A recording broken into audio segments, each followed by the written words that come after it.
腌制文化其实整体来讲，就是在客家饮食里面表现的最清楚，当然就是它的腌制文化了哈。那腌制文化其实客家人其实几乎可以对各式各样不同的这种农产品、蔬果产品等等，都可能可以进行各式各样的这种腌制活动。那腌制活动其实并不是那么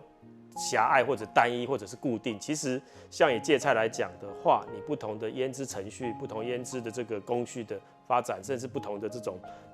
操作程序，都可以产生出不同的产品。那甚至也会有可能不同的口味都随之发展出来。所以腌制产品其实是一个潜力还是非常丰富，然后有可能对我们在更深一层了解，或者是运用我们自己传统所继承下来的客家文化里面一个蛮重要的一个部分。那我觉得我们自己至少可以通过我们自己这1、2集的节目，可以比较仔细的了解到，原来它在不同的腌制操作程序的产品之下，可以怎么样搭配出不同的食物，得到不同的有丰富的、有多样的，甚至有可能随着时代变化会产生需要的不同的这个产品出来。